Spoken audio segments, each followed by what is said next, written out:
Alright, Shalom. I want to give all praises, glory, and honor to Yahweh, Bahashim, Yahweh Shai, Bahashim, Ruach HaKodesh. Double honors to the apostles and elders of Great Millstone who rule well. Peace, blessings, and salutations to you, sincere Akim out there, pushing the truth across the four corners of earth. Alright, Shalom to you. Hey, this is it. Alright, we're coming to the end, man. We're coming to the times where lockdowns are going to happen. Coming to the times where, we won't be able to move around so freely and do all the things, that we're used to doing. Because Esau, Edom, even right now, they're formulating their plans and strategies to start their new world order, basically. And everybody can see it. It's no conspiracy anymore. Like for years you had people, this is conspiracy. You guys talk about, where some of that stuff is bugged out, but then the things that link up with what it tells you that the wicked will do in the scriptures, all those things is true. All right, the scriptures talk about that hidden counsel. All right, how they hide, their counsel. All right, they meet up privily in these different locations and have these big meetings about what they're going to do, next to maintain control over the earth. All right, the scriptures talk about that earth is given into the hand of the wicked. It talks about, they basically they can't sleep until they think about how to do evil. All right, but meanwhile with us, man, the covenant stands with us, the Israelites. All right, the same covenant since this is the new covenant. Let me say it like that. All right, but the Lord still has a covenant with His chosen people, the Israelites. All right, so we're not, at the end of the day, despite all the shit that's about to happen, the emotions, the warfare, death, chaos, confusion. Look, at the end of the day, man, the Lord has us. All right, the Lord has us, man. And you just have to have that faith. You've been doing the work. You've been doing videos. You've been committing yourself, paying your tithes. All right, in the spirit, hey, you filling in the blank, that the Lord has, all of us, hey, because like a brother said earlier, man, what are the chances that not only would you be born an Israelite, all right, an Israelite in your right mind, but, for brothers who get to be prophets or who get to prophesy or, even be in an office or whatever, what are the odds of that out of this whole earth? That you know that you're an Israelite, all right? That you know the truth. All right, so at the end of the day, man, the scriptures say every good gift is a gift out of heaven, man. This is a gift. Everything we're given is a gift. All right?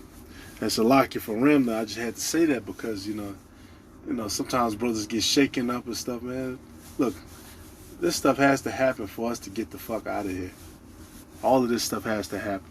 All right, but just segueing over, all right, because the scriptures say, let's do Matthew because it's the same thing. Matthew 5:13. Ye are the salt of the earth, but if the salt have lost its savor, wherewith shall it be salted? If it is thenceforth good for nothing but to be cast out and to be trodden underfoot of men. All right, and that's true for our people. We're the salt of the earth. All right, this is one of the scriptures we use. Somebody's coming up questioning, the scriptures where they don't necessarily know, who they are.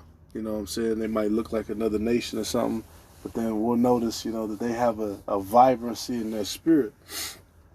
Like it tells you in, I believe that's Exodus. It talks about the Israelite women who were ordered to kill all their male children. It talks about they were more lively than those Egyptian women. They were more lively. All right, our people are lively, man. Look at our stars. Look at our celebrities. Latino, Black, and Native American people. All right, then you got a lot of our people who they think that they're one of those, but they're really the other. They think that they're Latino, they're really Black. They think that they're Black, but they're really Latino. All right, so intermixed amongst each other. All right, but to the earth over everybody else, man. Esau doesn't have any salt. Doesn't have any flavor. All right, because in the ancient world, it's not like now where you could just go and buy. Go to the store. They got the I don't know, the whatever little mix of seasonings they have. You can get the big thing of peppercorns. You can get this mix. You can get that mix. You can get, Cajun spices. All of this stuff mixed. You know what I'm saying? In the ancient world, you had regional markets. You had regional markets, places of trade. Maybe they did have some spices that were from the east, but they would be a little more expensive. To pay for those spices, it would be a little more expensive. All right, and so the primary thing that people were using was salt. All right, salt is also a preservative as well. You can like you have corned beef. The reason they corn it, corn means they add a lot of salt to it. They corn it, they put it in a can. It'll last for a while because you added all that salt to it. And it's not the most healthy thing, but salt is a preservative. Or you could do sugar. All right, sugar is also a preservative too. All right, like you add some cucumbers, you add some salt, some sugar, some vinegar. Vinegar is another preservative. All right, you make pickles, all right, which is a form of preserving that. All right, you can do a lot of stuff with salt. All right, and all of that, of course, we were by the Dead Sea, and the Dead Sea would have different caves. All right, they would take that salt, dig it out and let it dry, and then they would sell it and take it to market. All right, and some people, salt was worth so much you could barter for it. All right, but the point being that the Israelites, we are the salt of the earth. All right, and then it even says,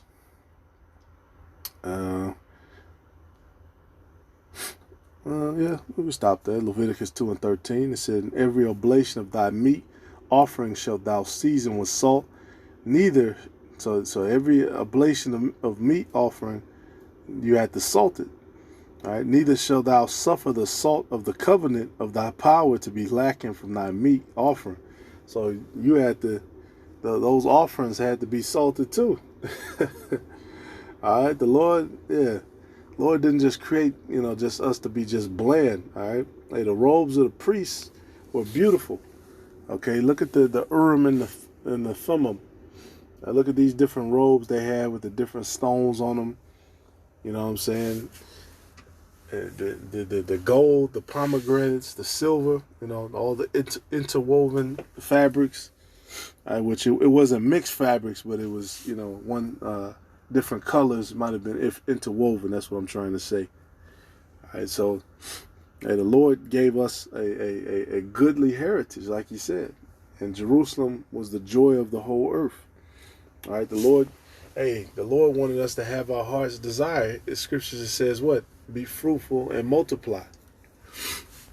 All right, in our current captivity, we can't enjoy the fullness of the earth. That's why it says that in time it will be given over to one who is profitable. All right, and that's talking about Israelites, and not just Israelites, not just so-called Native American, so-called Latino people, but ones who are in their right state of mind, okay, who serve under the Lord, all right, who keep the law, statutes, and commandments to the best of their ability, who are going to be made perfect through that new covenant with the Father. All right, now this is 2 Chronicles 13 and 5, and it mentions that same covenant again. It said, "Ought ye not to know that the Most High Power of Israel gave the kingdom over Israel to David forever, even to him and his sons by a covenant of salt." All right, so one of the names for that covenant is a covenant of salt. All right, and like I said, salt is also known as a preservative too.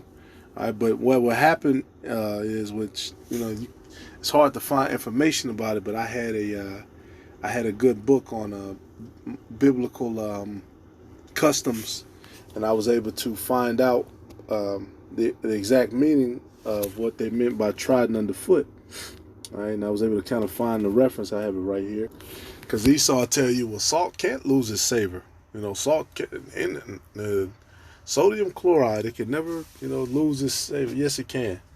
All right. It says salt produced by the evaporation of seawater in hot countries is said sometimes to lose its saline properties.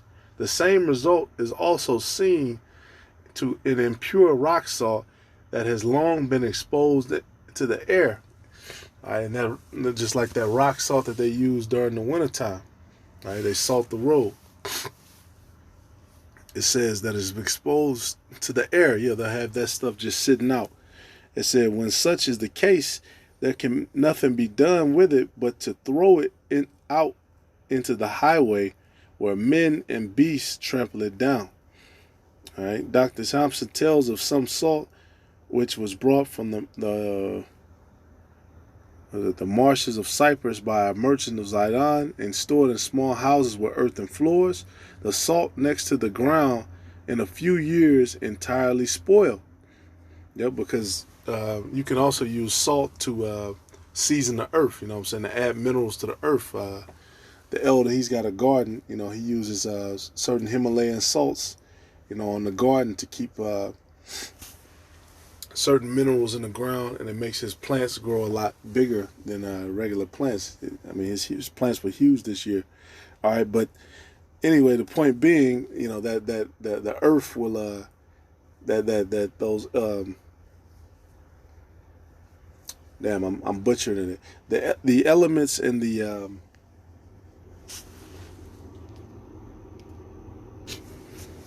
and the minerals from that salt, okay, will seep into the earth. All right, it says what? The salt next to the ground in a few years entirely spoiled. I saw large quantities of it literally thrown into the street to be trodden underfoot of men and beasts. It was good for nothing. All right, it says supposes a reference is here made to the bituminous salt from the Dead Sea, which he says was strewn over the sacrifices in the temple to neutralize the smell of the burning flesh, and when it had become spoiled by exposure, which I don't know about that part, but when it becomes spoiled by exposure, it was cast out upon the walks to prevent slipping in wet weather, and thus was literally trodden underfoot of men. Exactly. All right, which, if they were putting salt on the offerings, usually that's pure salt. That's whatever you offer to the Lord was of the purest form. That's why I say I don't know about that, but we know that the salt that lost its savor that it's talking about, all right, it's like it says, it is thenceforth good for nothing but to be cast out and to be trodden underfoot of men. All right, that's what's going to happen to the Israelites, all right, because they haven't been preserved with that covenant of salt. They haven't been seasoned. All right, right now, and the scriptures say, let your speech be seasoned. Okay, and the scriptures also tell us how we're going through that fire. All right, and that fire is seasoning us, man. It's like that refined silver. All right, so the Lord is refining us. He's preserving us, and then our people who don't make it, who are going to be destroyed. Shit, the scriptures tell you that the bodies are going to be like dung on the ground. All right, so they're literally going to be trodden under the feet of men.